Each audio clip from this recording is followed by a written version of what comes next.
खुलुमबाय नोंथांमोनखौ बयखौ बरायबाय दिनै 30 डिसेम्बर 2022 बारा जाबाय शुक्रबार फैदो दिननि खौरांफोरखौ बेखेवनोसै।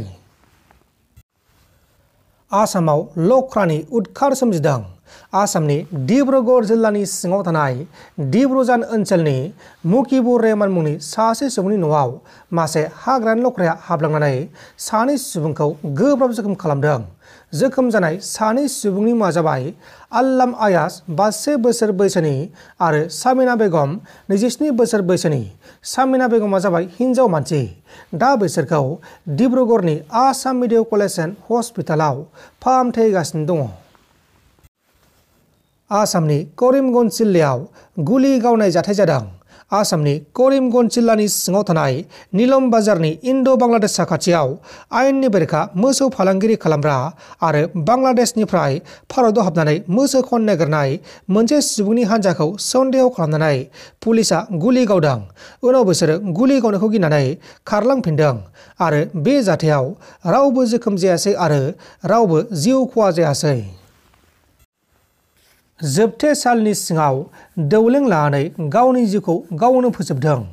मुम्बाइ जेलाव सासे 19 बोसोर बैसोनि दुथां सेंग्राया सासे 16 बोसोर बैसोनि हिन्जावसा गथ'खौ जिनाहारि खालामनायनि जाहोनाव एरेस्ट खालामजानानै जोबथेसालियाव दोनजादोंमोन। उनाव जोबथेसालिनि सिङाव थानाय फांखायाव दौलें लानानै गावनि जिउखौ गावनो फोजोबदों। थैनाय दायनिगिरि सेंग्रानि मुङा जाबाय करण।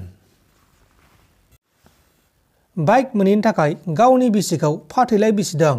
उत्तर प्रदेश रायजोनि लखनौआव सासे दुथां फिसाया गावनि बिसिनि नखरनिफ्राय बाइक बायनो थाखाय सम्पति एबा धोन दाबि खालामनायखौ मोननो हायैनि थाखाय गावनि बिसिखौ डिवोर्स एबा फाथैलाइ बिसिनायनि जाहोनाव बिसिनि बिमाया एबा बिकुनजोआ शक जानानै गोमोहाबनानै थैदों। उनाव जाथायनि सायाव बिसिया पुलिसनो केस होनायाव दायनिगिरि फिसायखौ पुलिसा एरेस्ट खालामदों। हमजानाय दायनिगिरि दुथां फिसायनि मुङा जाबाय मोहम्मद इउनास आरो बियो गावनि बिसिखौ थांनाय 2021 मायथाइयावनो जुलि खालामदोंमोन। बिटिआर सोरखारनि जुनार फिसिग्रा आफादा दाउ रानना होदों। दाउ फिसिग्राफोरखौ हेफाजाब होनानै दावदै दिहुननो थाखाय आरो रांखान्थि बिथिङाव जौगाहोनो थाखाय क'क्राझार जिल्लानि देबोरगाव बियाबनि सिङाव थानाय देबोरगावनि फिसिरिसनि मावखुलियाव बिटिआर सोरखारा क'क्राझार जिल्लानि गासै 90 मुलाम्फायारिफोरनो साफायाव बाजि दाउ जोलै आरो दाउनि आदार राननानै होदों। बिटिआरनि जुनार फिसिग्रा आफादनि CSD जेडि दास बिथांनि नुजाथिनायाव मावफुं सोद्रोमा राकेश ब्रह्म बिथाङा बाहागो लानानै दाउफोरखौ रानना होनाय जादों।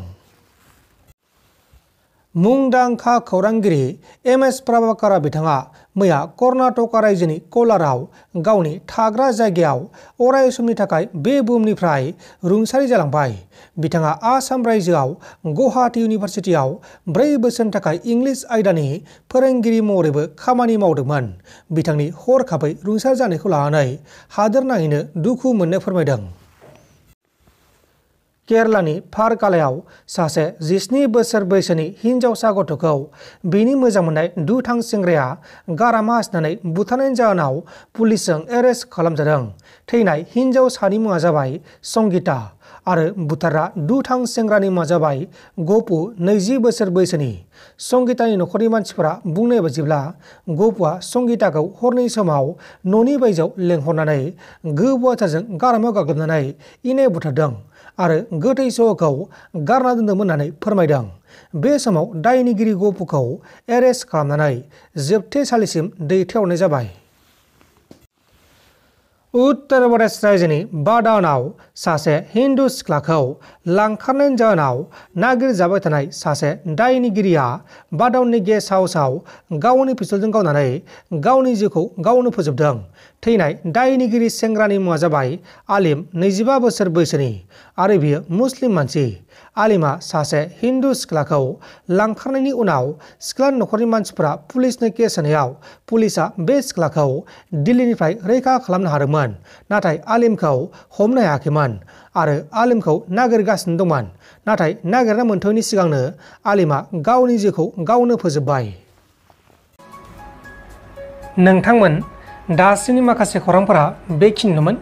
बेखिनिसिम नायनायनि थाखाय नोंथांमोननिसिम रोजा रोजा साबायखर। गोजोन्थों। एसेनोसै। जै बर' हारिनि।